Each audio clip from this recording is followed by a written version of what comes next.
And now, our speaker, António Arrais de Castro from EdirectInsure.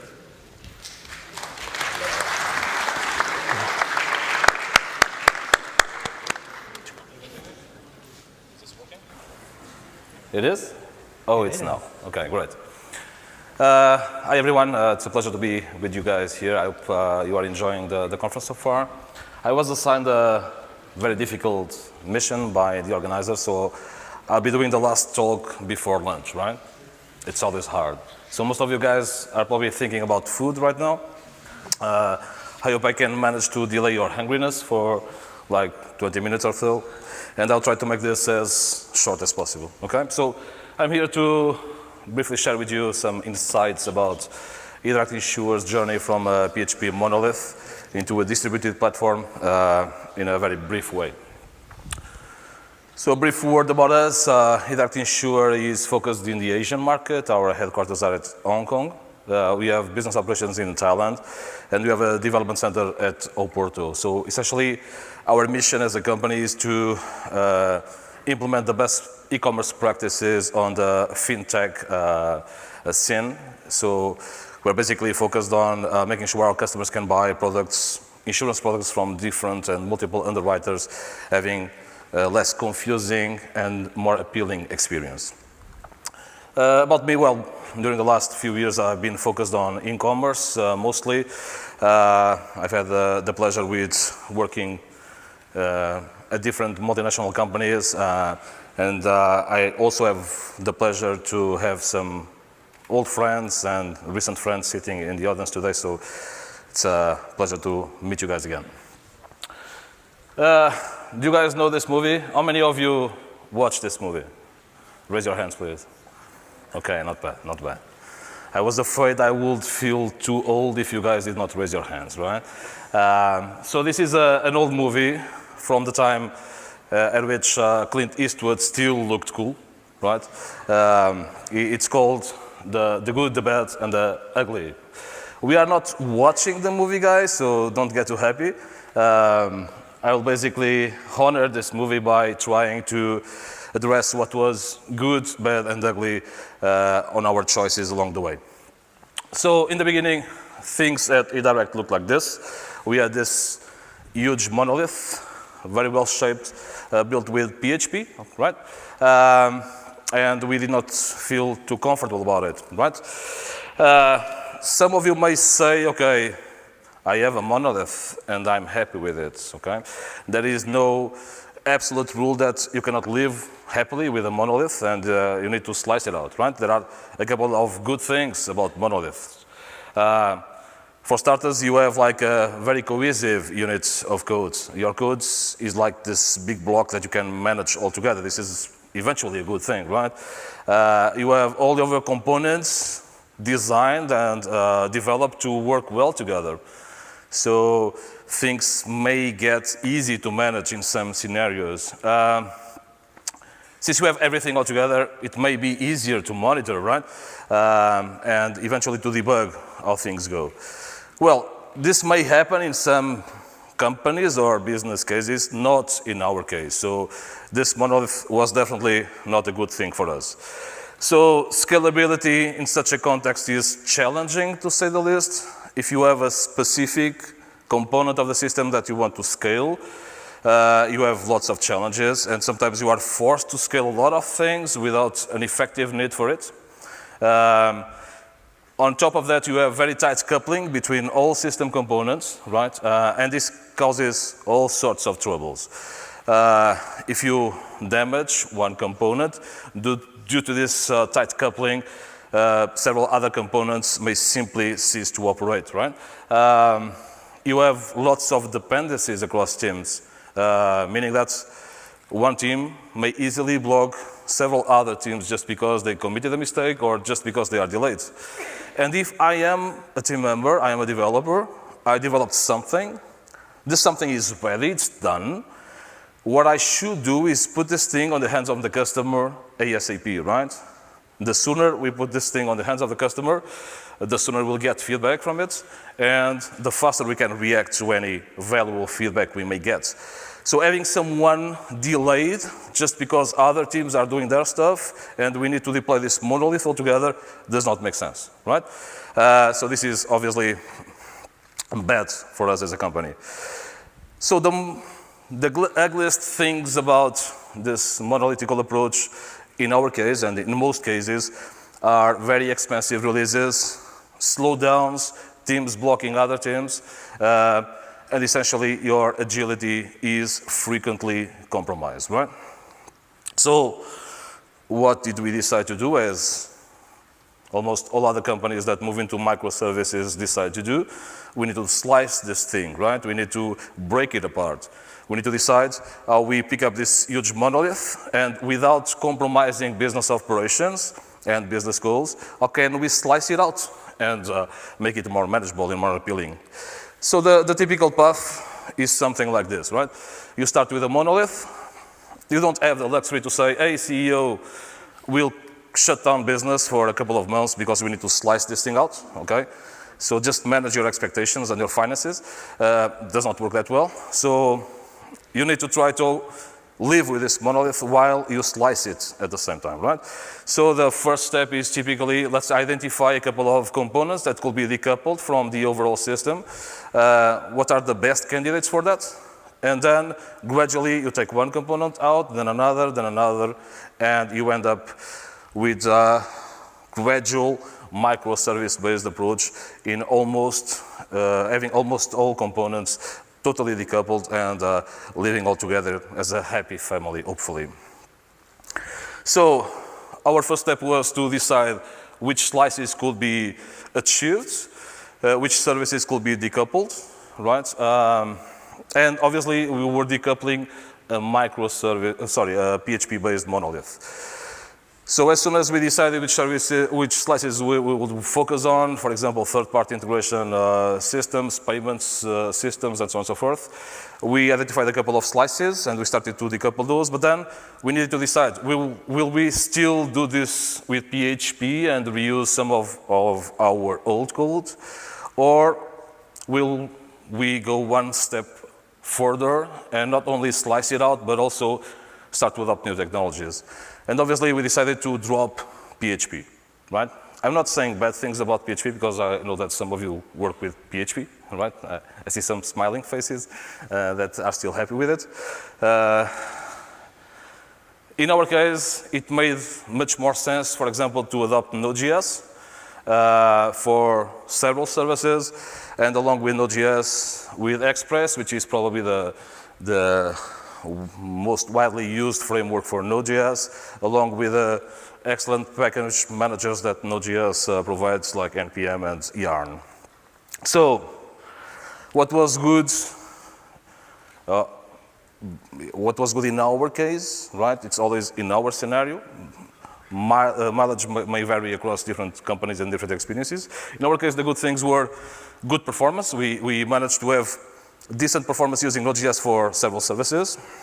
Node.js is event-driven, so it has non-blocking I/O, which is also a good thing in a web scenario. But more importantly than that, it allowed us to gradually break the wall between front-end development and back-end development, right? Edirect's culture is to allow everyone to add value to anything in the system.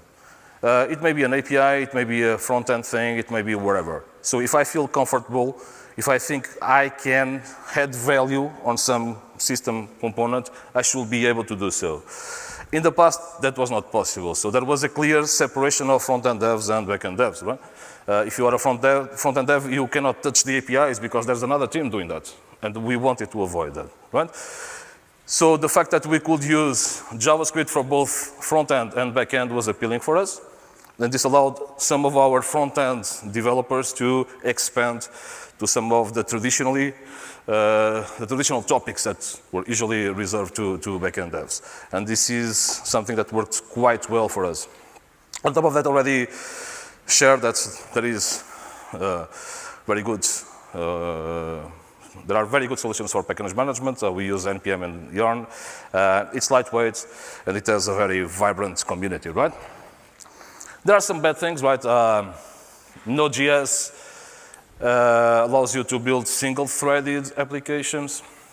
You can obviously fork other processes with Node, right? So you can have a multi-process application, but having multiple threads is less expensive than having multiple processes, right? So this is typically the main limitation of Node, but it was not relevant for us. This is usually a limitation if you are doing something that is computationally intensive, that goes into very heavy calculations. And there are workarounds for it, right? So this bad thing was not so bad for us. And the usually ugly thing with Node usage is the tendency of most devs to dive in the callback hell, right? But then async and promises came to the rescue, and gradually the team started avoiding that quite easily. The second choice we did was to adopt also GoLang from Google. How many of you in the audience are using Go? Anyone? 2 hands. 3, great. 3 hands. 3 or 4? Yeah, 4. Cool. So we adopted Go for a set of services as well.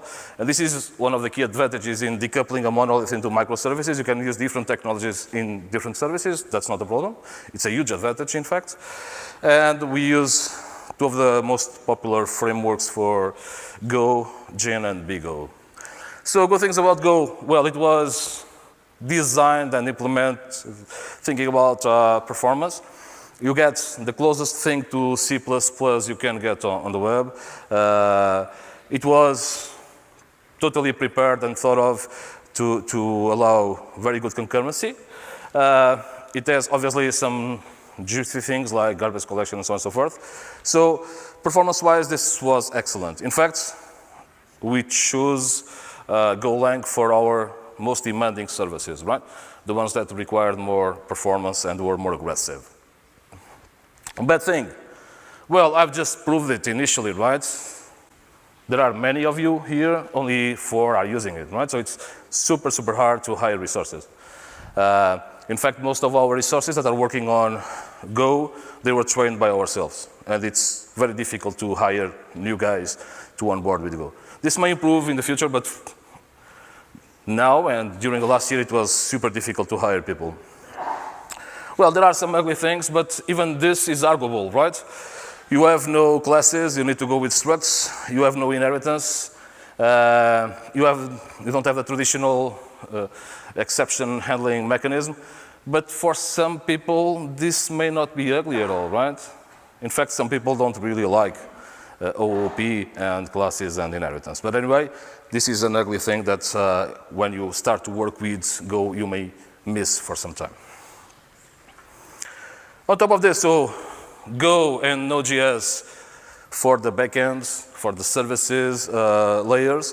For front-end stuff, we adopted Web Components and Polymer from Google as well. Good things, well, Web Components are based on a wide set of existing standards. It supports custom elements, so you can build your own HTML tags and have them work quite well in your solutions. It works based on the Shadow DOM. So browsers are pretty much optimized to work with the Shadow DOM. They are quite efficient doing that. The Shadow DOM usage allows pages to be rendered much faster. But on top of that, using Shadow DOM, you get very good encapsulation amongst components, right? So you may have a web component, and you may have overall CSS rules, and those rules won't interfere with that component styling if you want to, right? And this is very good because we wanted each and every component to be autonomous and encapsulated at the front-end level. So this was a good thing as well. You can create HTML tags, so you can create components. You can import them all together. So it supports also HTML imports. And you have Polymer as the framework between commas that you can use to help you out. So it provides you with polyfills for browsers that don't support any of those things. It provides you with some tools like CLI tools to work with Polymer, and it's also good. So bad things. Well, it's a bit unfair to say this is a bad thing about web components because essentially anything that is new may have some serious cross-browser compatibility issues if your audience uses older browsers, right?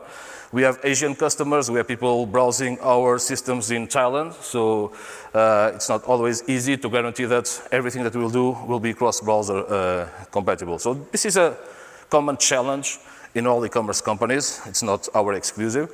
So this basically means that we need still to rely on polyfills and additional code to handle those older browsers that don't deal too well with web components, and in some cases, not so old browsers like Safari that don't like it that much. But anyway, the ugly thing, well, the ugly thing is essentially the early adopter pains. Again, this is a recent technology.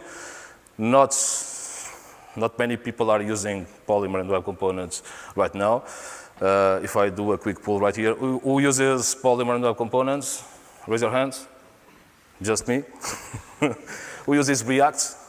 React.js? Okay, I was expecting more. Who's using Angular? Okay.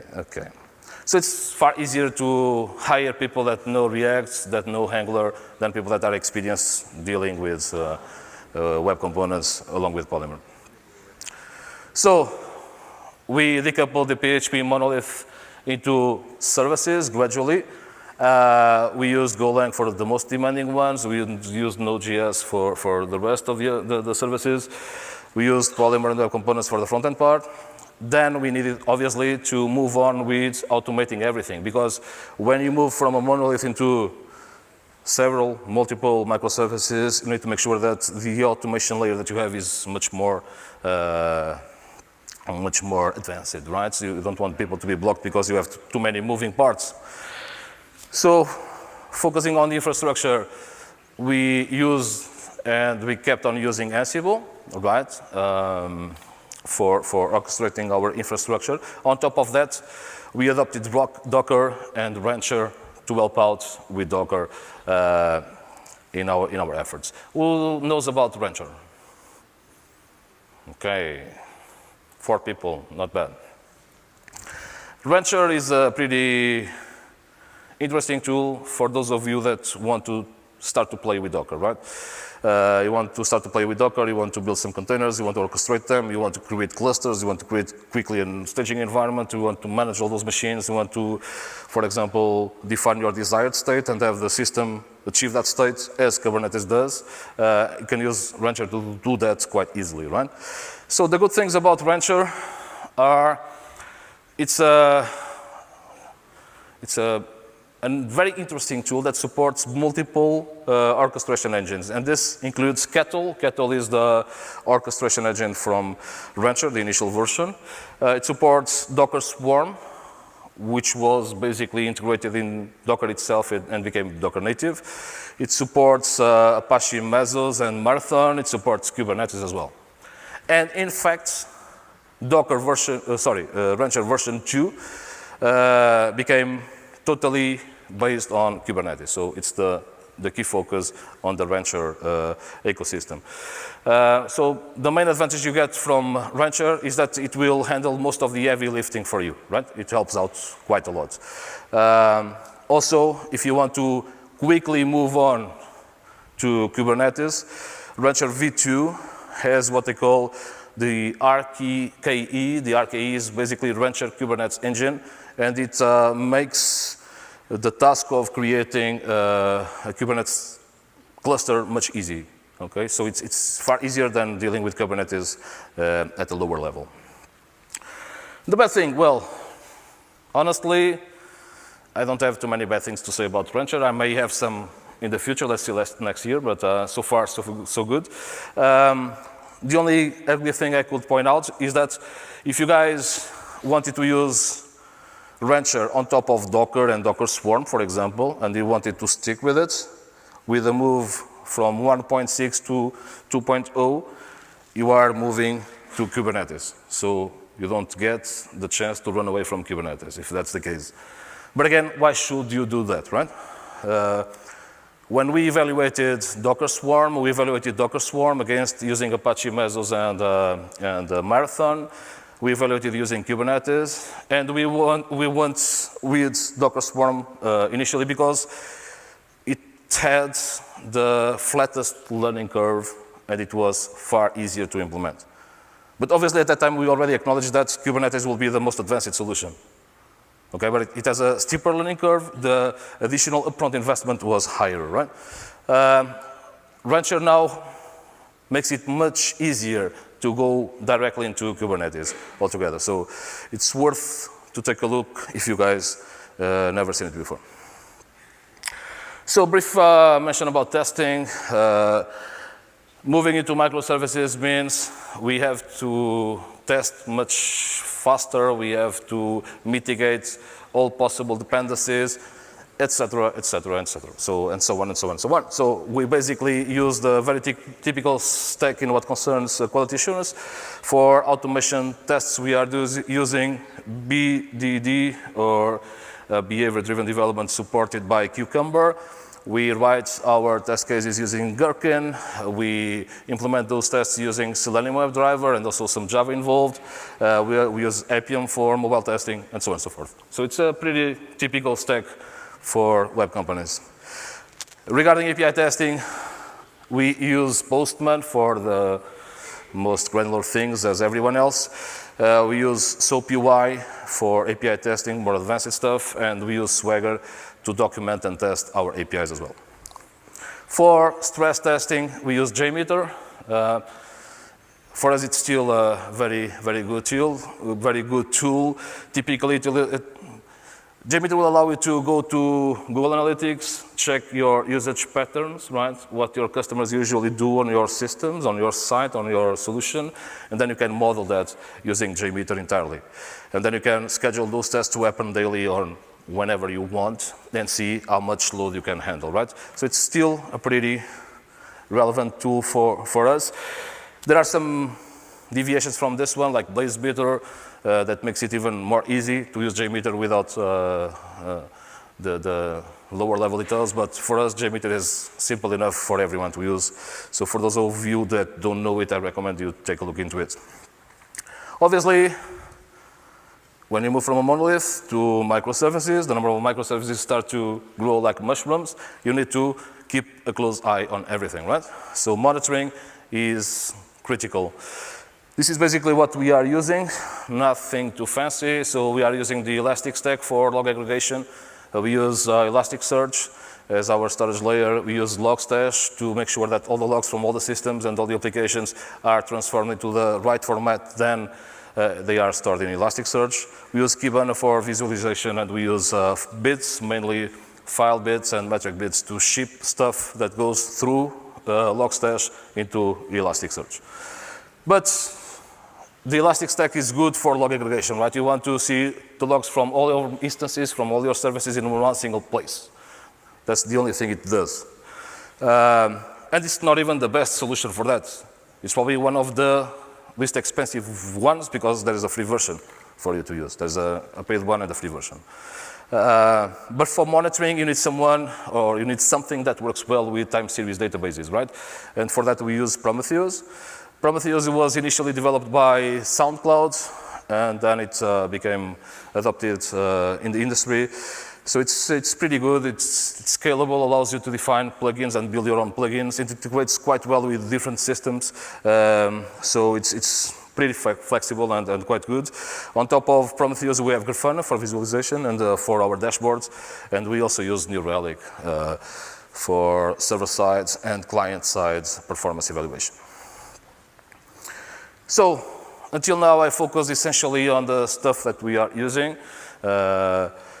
There are also some cultural changes you need to implement if you break apart your monolith and start to work with multiple services, because ideally you want different teams to handle different services and you want to make them as autonomous as possible, right? You want each team to ship their own stuff as soon as they finish it and not wait for anyone else to achieve that. So during all this journey, we did a constant investment on mitigating dependencies. And this means end-to-end ownership In a traditional scenario, you may have companies in which you are a developer, right? You start a ticket, you develop something, then you send it for code review, then the team leader picks it up for code review, then reviews it, and then sends it to QA, then the QA picks it up, blah, blah, blah, blah. So this is a typical flow. This flow has too many flaws because people are basically delegating to others some of their own responsibility, right? A developer should be responsible for the bugs his code has, right? He should not think that the QA has the responsibility of detecting bugs in his own code. So in our case, everyone is responsible for his own stuff from beginning to end, right? They don't assign their tickets to anyone else. There is also, and in sync with this, a need for self-servicing. If I'm responsible for my own stuff, then I need to have enough tools and good enough tools to do my own work. I cannot wait a couple of hours for a DevOps or a sysadmin to make a deploy for me, right? So I need to have self-servicing, good enough to make my own deploys, have my own instances created automatically, have enough automation tests to make sure that my code works, and so on and so forth. So we basically and constantly worked on killing handovers and shifting people from handing over to collaboration. Instead of giving my ticket or my code for the QA to test it, I will sit down with the QA and ask the QA to review it with me and test it with me to try to detect stuff that I could not detect on my own, right? So this is basically a culture of empowerment, and also follows the notion of having quality as everyone's responsibility and not quality as the quality assurance team or the QA's responsibility, right? So, reaching the end, which is good. You guys look hungrier by the minute. Our next steps, just a brief mention of what we are working on and what we will do. We are moving on to Kubernetes as well, so we are giving some time for Rancher version 2 to be mature enough to implement it. So we want to use Rancher 2 on top of Kubernetes. We have additional investments on our automation layers, and more than that, we want to make sure that we move from a continuous delivery setup into a continuous deploy one, meaning that we want our devs to be responsible for their own things from the minute they pick up something, start to work on it until this reaches the customer's hands. And this is continuous deploy. At this stage, we are doing continuous delivery. This means that there is someone pressing the button before stuff gets released, but we want to have releases by the minutes as soon as anything is ready, and making sure that there are no dependencies amongst our team members. Okay? This is basically a quick summary of it. Feel free to reach me out during lunch, post-lunch, during the afternoon, if you have any questions. That's basically what I wanted to share with you today. Thank you.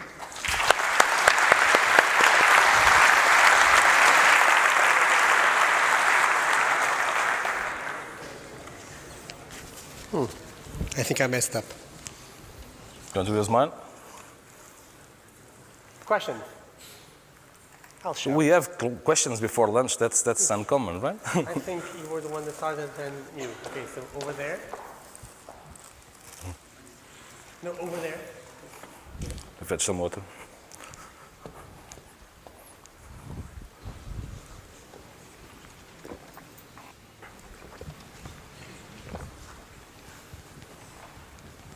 Hi.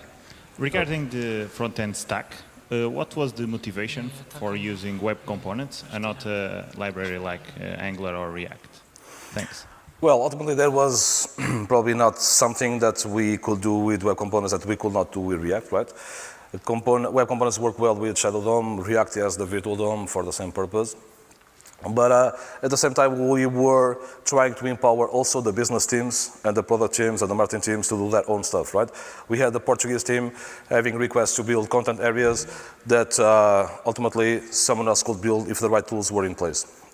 So we basically wanted our UX designers to define what's the intended behavior, to have our UI designers to define what's the desired look and feel, and to encapsulate that on a box and have other people reuse it, right? The fact that web components were relying on the Shadow DOM for that, this provides us with like top class encapsulation. And this is one motivation for the adoption. So at the same time, we're implementing a CMS that basically allowed people to define the structure of content areas. Then each CMS module will be mapped into a specific web component from our catalog, and then anyone from marketing product could assemble whatever they want using just a set of components, and those components will be mapped into web components. So ultimately, the result and the look and feel will be exactly the same as if our team in Portugal will develop that from scratch. But ultimately, I can do that as well with React and Angular. It was basically our decision. In fact, we evaluated React, Angular. We had people on the team that were experienced with React. We had people that were Angular fans. We had people that wanted to go through with go forward with Polymer and the components, and we ended up deciding for web components. Right? We are also implementing progressive web apps, and that's something that marries very well with our components. But ultimately, that was the key rationale. Thanks. Now over here.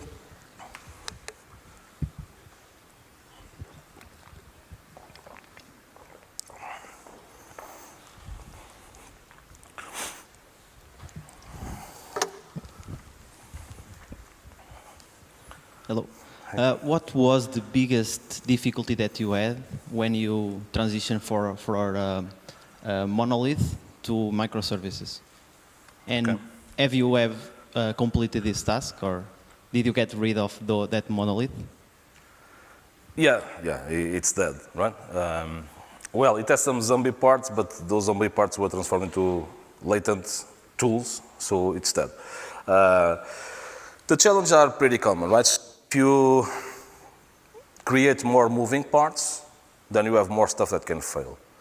On top of that, when you have more moving parts working together, you need to make sure that they can coexist without breaking each other apart, right? So if you have one service, you basically have two options. The service can have some API endpoints the other services will call, or you can have a service bus or a message bus, and this service will consume messages and fetch the ones that are relevant for him, for example. In either case, you need to make sure that the contracts that these services use are adopted by everyone, right?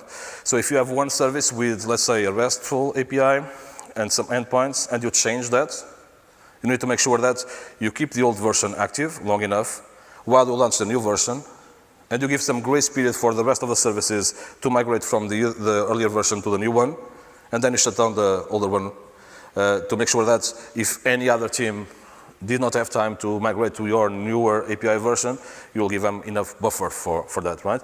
So these are details that you don't need to worry about when you are working with a monolith. On top of that, it's much harder to debug and to monitor, right? Because initially you had this monolith. You could just check out the database and see whoever wrote what, whoever read something, and debug the full cycle, the full flow of an order, for example. With microservices, all of a sudden you have like dozens of services calling each other, or even more difficult, putting messages in a bus and consuming those messages and reacting accordingly. So this makes it much more harder to debug and to monitor the full flow. Obviously, you need to make an additional investment on implementing our own approaches on top of good tools to make sure that you increase your logging and monitoring layers enough to compensate for that extra complexity. Did your performance improve? Sorry? Your performance improved? The performance improved, yeah. Obviously, when you think, okay, I have this monolith, it has a couple of databases below it, all the codes ask something from the database directly. This is one scenario. When I break these things apart, and if I go let's say, the RESTful API endpoint approach, so each service will have some endpoints. At the end, this will be called via HTTP, for example, and we may have delays with that, right? In most web scenarios, this is not an issue. It depends on the way you structure your services and how you define your domains, right? If you focus on domain-driven development and you define interesting and good enough domains, you can bypass most of the threats on this. But anyway, there is some latency involved. And if this latency becomes a problem for you, you can try to avoid using, let's say, REST APIs and go on with protocol buffers, for example, right? Google uses protocol buffers. I think a request can go from one point of Google's cluster to another on a application context in very few milliseconds. Okay, so protocol buffers may be a solution if you think services calling each other using Rust will be introducing too much latency. For our scenario, it was not a problem. Thank you. More questions? Okay, sure.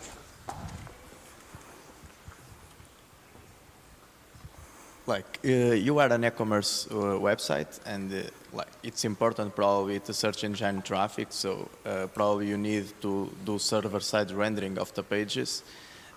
You are using a JavaScript framework that makes requests. And what is the mechanism to server-side render the pages so the HTML is loaded there as soon as the browser opens? We use a customized approach for that. Essentially, as I told you guys, we are using a CMS that allows anyone to define a page based on a composition of several different components, right?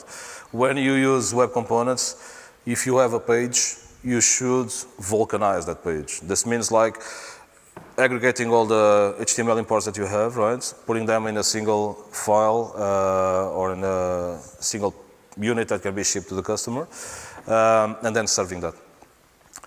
Because of our architecture from the CMS point of view, we are essentially pre-vulcanizing each module, storing it in a caching layer, and then serving it to the browser, right? So when the browser requests something, it will receive something that was already pre-generated and pre-rendered server-side, right? But essentially, ultimately, the browser will receive an HTML and JavaScript layer that has GTM integrated in it that will allow us to monitor everything on the analytics side as well.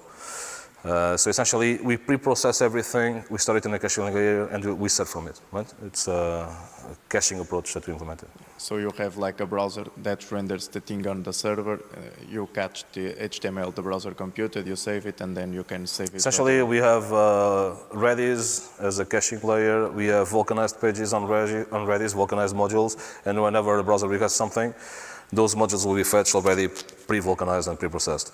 If the vulcanization did not complete for some reason for that model, then it will revert back to another caching layer with Redis that has the original content without pre-rendering. And the way for the marketing team to build the pages, you said that they just put components over there. You have a way to reorganize the components, or they just use code? No, don't let marketing guys use code. They use a UI for it, right? They have a catalog of components. They say, I want a new page, I want this component, this and this, because they are not using web components directly, right?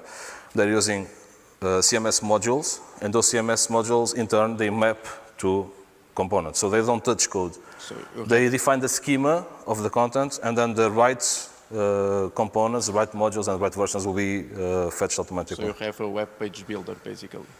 In fact, we have a CMS that's pretty good at doing that. We evaluated doing our own. Then we found a decent solution to define not the content visually, but instead the schema, the structure of the information. And that's the CMS that we are using. Yeah. By the way, it's called ProcessWire, if you guys are curious about it. The last question over there.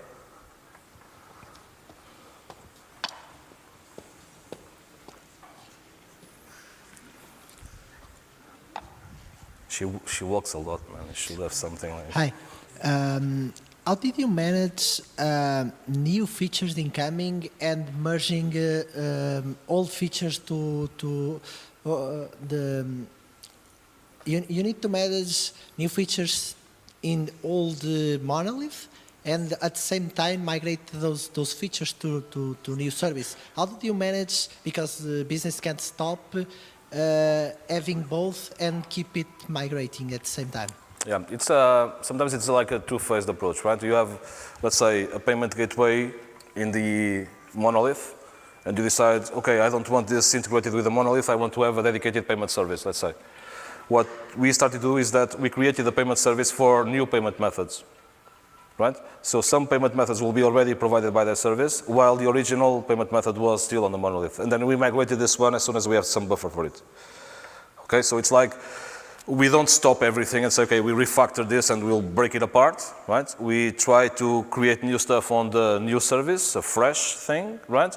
And then as soon as we have some buffer and we negotiate with product this, we'll migrate what's on the monolith to that as well. That's basically what happened with the payment service. Any more thoughts? Thank you.